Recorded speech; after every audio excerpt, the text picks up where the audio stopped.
Hello investors. मैंने YouTube पे top 4 top 5 best mutual funds के काफ़ी सारे वीडियोस देख लिए, लेकिन कोई भी यूट्यूबर इस चीज़ के ऊपर बात नहीं कर रहा। आप चाहे दुनिया के सबसे बेस्ट म्यूचुअल फंड में ही क्यों ना इन्वेस्ट कर लो, अगर आप ये चीज़ नहीं करोगे तो आपका लॉस होना पक्का है। और स्पेशली अगर आप बिगिनर हो तो बहुत से बिगिनर इन्वेस्टर ये मिस्टेक करते ही है और इस मिस्टेक के बारे में कोई भी बात नहीं कर रहा। तो इस वीडियो में मैं आपको तो बताऊंगा ही कि कौन से ऐसे बेस्ट म्यूचुअल फंड है जिसमें आप इन्वेस्ट कर कर सकते हो। और अब मैं आपको ये भी बताऊंगा कि ऐसे कौन से 4 चीज़ें हैं जिसको आपको ध्यान रखना है before you invest any type of mutual fund, ताकि आपका लॉस बिल्कुल जीरो के बराबर हो और रिटर्न मैक्सिमम हो। मेरा एक दोस्त था राकेश, उसने स्टॉक मार्केट में 1 लाख रुपीज इन्वेस्ट कर दी। एक महीने बाद उसका रिटर्न -15%, और एक साल बाद उसका रिटर्न है 0.02%। ऐसा कुछ आपके साथ भी ना हो, इस चीज का मैं इस वीडियो में पूरा ध्यान रखूंगा। और at the end of this video आपको ये क्रिस्टल क्लियर हो जाएगा कि आपको कैसे और कौन से म्यूचुअल फंड में इन्वेस्ट करना है। देखो दोस्तों, कौन से म्यूचुअल फंड में इन्वेस्ट करोगे ये तो इंपॉर्टेंट है ही, लेकिन कैसे और किस वक्त इन्वेस्ट करोगे ये भी इंपॉर्टेंट है।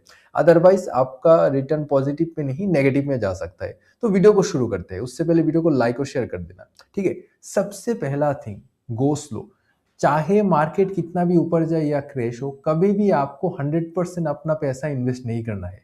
अपने पैसे को 2 पार्ट्स में डिवाइड कर दो। 50% अभी इन्वेस्ट करो, इनकेस अगर मार्केट क्रैश आ जाए तो बाकी जो पैसा है वो आप डाल सकते हो, तो ये आपको बचा लेगा। कभी भी मार्केट और बढ़ेगा ये सोच के आपको इन्वेस्ट नहीं करना है। जब मार्केट क्रैश होगा तब इन्वेस्ट करने का बेस्ट टाइम होता है। तीसरा चीज, ऐसे कुछ स्टॉक है जो कि थोड़ा बहुत मार्केट में क्रैश आने से ही म्यूचुअल फंड पूरा डूब जाता है। ऐसे वॉलेटाइल स्टॉक से या म्यूचुअल फंड से हमें दूर रहना है। चौथा है पार्क एंड स्विच। इसके बारे में हम थोड़ा बाद में बात करेंगे क्योंकि थोड़ा सा एडवांस टॉपिक है। अगर आप बिगिनर हो तो आपके लिए ये उतना ज्यादा इंपॉर्टेंट नहीं है, लेकिन अगर आप ये समझ लेते हो पार्क एंड स्विच, तब आप म्यूचुअल फंड से, सेम म्यूचुअल फंड से और ज्यादा रिटर्न बना सकते हो, ठीक है। So without any further delay हम डायरेक्टली बात करते हैं कि कौन से ऐसे म्यूचुअल फंड है जिसमें आप इन्वेस्ट कर सकते हो, ताकि आपका जो रिटर्न है वो मैक्सिमम हो और जो सेफ्टी है वो भी बना रहे। चाहे मार्केट में क्रैश आ रहा हो, मार्केट में बुल रन आ रहा हो, आप इन सारी चीजों का फायदा ले पाओ, ठीक है। So without any further delay चलिए आज की इस वीडियो को शुरू करते हैं।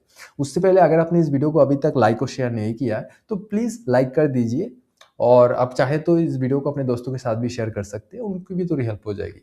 पहला है बैलेंस्ड एडवांटेज फंड।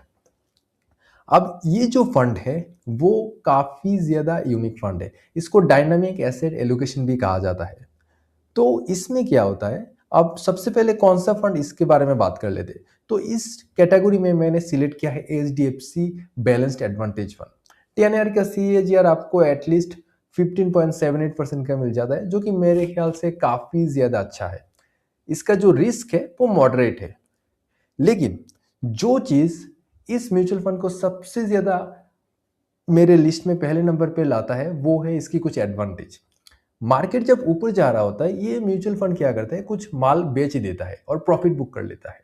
जब मार्केट नीचे जा रहा होता है तो ये और जो है वो स्टॉक या माल खरीद लेता है, जिसकी वजह से आपका जो रिटर्न है वो काफी ज्यादा इंक्रीज हो जाता है और आपका जो है वो म्यूचुअल फंड या पोर्टफोलियो बैलेंस रहता है। तो ये एक म्यूचुअल फंड हो गया। अब बात करते हैं दूसरे म्यूचुअल फंड के बारे में। तो दूसरे नंबर पे मैंने रखा है एग्रेसिव हाइब्रिड कैटेगरी में। अब इस कैटेगरी में कौन सा म्यूचुअल फंड आता है उसके बारे में बात करते हैं। अब ये म्यूचुअल फंड उन लोगों के लिए है जो थोड़ा सा रिस्क लेना चाहते हैं। वो वॉलेटिलिटी से ओके है लेकिन उनको चाहिए मैक्सिमम रिटर्न, तो उनके लिए ICICI प्रूडेंशियल इक्विटी एंड डेब्ट फंड। अब इसका जो 10 साल का एवरेज रिटर्न है वो ऑलमोस्ट 17% के आसपास है, जो कि काफी ज्यादा हाई है। लेकिन एट द सेम टाइम अगर आपको रिटर्न ज्यादा मिल रहा है तो उसका रिस्क भी थोड़ा सा मॉडरेटली हाई है। और ये जो म्यूचुअल फंड है उसके फायदे ये है कि इसमें अप टू 80% तक स्टॉक्स है। जब भी मार्केट में बुल रन आ रहा होगा तो ये जो म्यूचुअल फंड है वो कंपैरेटिवली बाकी म्यूचुअल फंड के कंपैरिजन में आपको बहुत ज्यादा रिटर्न देगा। साथ में इसमें 20% का डेब्ट भी है, तो मार्केट क्रैश के टाइम में भी ये जो म्यूचुअल फंड है, पर्टिकुलर म्यूचुअल फंड, वो बाकियों से कम गिरेगा, तो ये एडवांटेज है।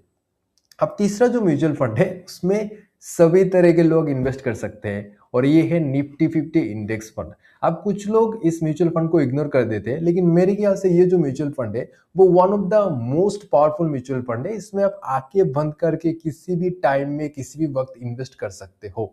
लेकिन एक ही कंडीशन है, इस म्यूचुअल फंड में आपको एटलीस्ट 4 to 5 years तक टाइम पीरियड में इन्वेस्ट करना होगा, अदरवाइज इसका जो बेनिफिट है वो आपको नहीं मिलता। लॉन्ग टर्म जो रिटर्न है वो हमेशा 12% के निकल के आता है अगर आप 10 साल का 5 साल का एवरेज लोगे, तो इसका जो रिस्क है काफी कम है। इस म्यूचुअल फंड का जो सबसे बड़ा एडवांटेज है वो है इसका एक्सपेंस रेशियो। इसका एक्सपेंस रेशियो काफी ज्यादा कम है, जिसकी वजह से आपको म्यूचुअल फंड मैनेजर को कोई एक्स्ट्रा पैसा नहीं देना पड़ता। बाकी जितने भी म्यूचुअल फंड आप देखोगे उसमें आपको पैसा देना पड़ता है, जिसकी वजह से क्योंकि आपको मैनेजर को कोई पैसा नहीं देना पड़ता, तो पूरा जो रिटर्न है वो आपके पास ही रहता है और आपका रिटर्न काफी ज्यादा निकल के आता है। अब दोस्तों बात करते हैं चौथे म्यूचुअल फंड के बारे में।